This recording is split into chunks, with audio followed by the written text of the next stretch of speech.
90% لوگ جلدی ہار مان لیتے ہیں اور پھر وہی 10% لوگوں کے لیے کام کرتے ہیں جو کبھی ہار نہیں مانتے ہیں۔ ہماری آخری امید ہم خود ہیں اور جب تک ہم ہیں امید قائم ہے۔ نکلے جب ہم دنیا کی بھیڑ میں تو پتہ چلا کہ ہر وہ شخص اکیلا ہے جو دوسروں پر بھروسہ کرتا ہے۔ راجا کی طرح جینے کے لیے غلام کی طرح محنت کرنی پڑتی ہے۔ حوصلے بھی کسی حکیم سے کم نہیں ہوتے، ہر تکلیف میں طاقت کی دوا دیتے ہیں۔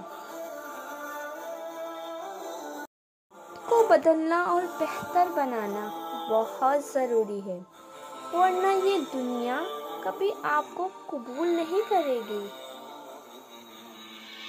کھوئی ہوئی دولت، بھولا ہوا سبق اور کھوئی ہوئی صحت پھر بھی واپس لوٹ سکتی ہے، پر کھویا ہوا وقت کبھی لوٹ کے نہیں آ سکتا۔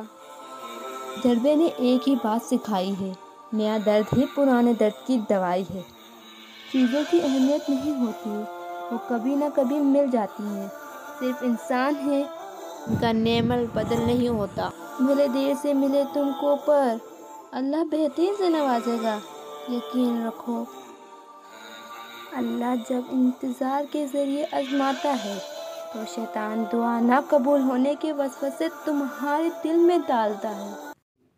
اللہ ایک دن پھر تم پر ایسا مہربان ہوگا کہ یہ دل پھر سے مسکرانے لگے گا اور پھر اللہ کے ایک ہی حکم سے تمہارا نصیب بدل جائے گا۔